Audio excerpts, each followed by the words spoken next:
Germany emphasizes very much rule of law, human rights in its foreign policy. For a very good reason, because the Federal Republic of Germany was founded on the ruins of the Nazi state.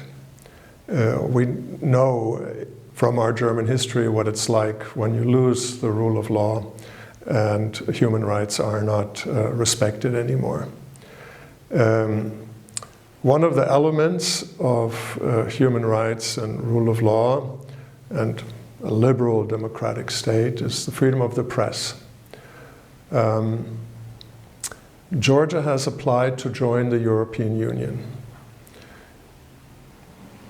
Rule of law, human rights, freedom of the press are essential, fundamental issues of the European Union.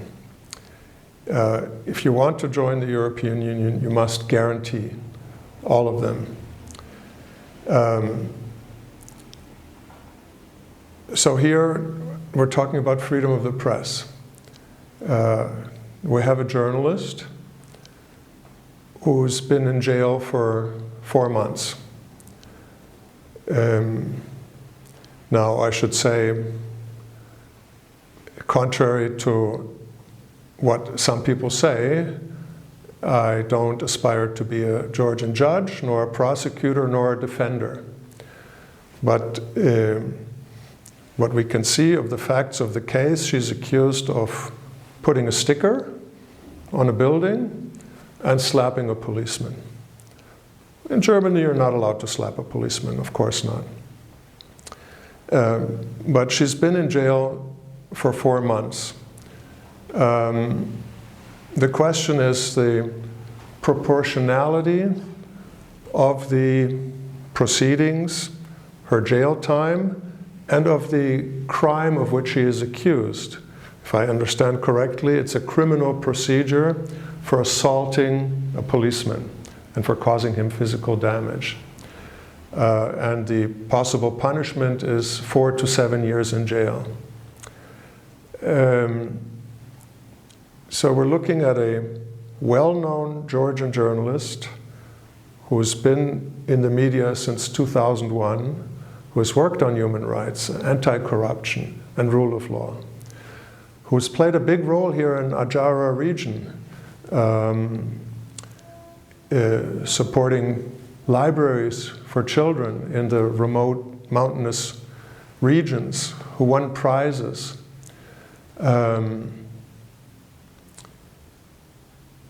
Who was banned by Russia, right? Batumi Levy is not allowed by Russia. It's interesting, right? So if we're talking about freedom of the press and proportionality of what's happening to her, everyone saw this slap. The question is, does she really deserve 4 to 7 years in jail? And she's already been in jail for 4 months. Perhaps 4 months of jail is enough for what she did. The question is really,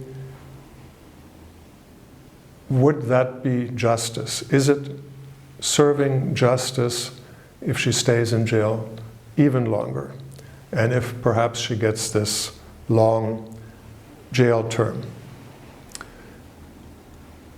I think it's fair to say that by German standards and by most European Union standards, this would be considered an excessively harsh punishment, and already is considered an excessively harsh punishment. 4 months in jail is a long time. Everyone saw this slap.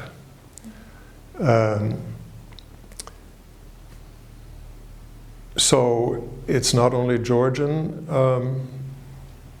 media outlets, it's international media outlets that have said that the harshness of the treatment she is receiving could be intimidation of free and independent media. And free and independent media are required if you want to join the EU. You know, sometimes people say, why do you talk about Georgia? Well, Georgia applied to join the EU. So it's our duty to say how you can get in. We want you to join, so as friends we say what's necessary. Free and independent media are necessary. And what will prevent you from getting in is if in Georgia free and independent media are intimidated. So I think that this point has been made by very many observers. So we support justice for Mzia. We support an appropriate sanction against her. But, as I've said repeatedly, everyone saw the slap. Is it really justice for her to stay in jail for so long? Is she really a danger to Georgian society? Is she a dangerous criminal? Is she a subversive politician? Did she really cause a grave injury to anyone? Is she likely to do it again? Is she a violent person that goes around beating people? Our appeal is to the court to find justice. I'll just repeat, because I know things get misinterpreted a lot.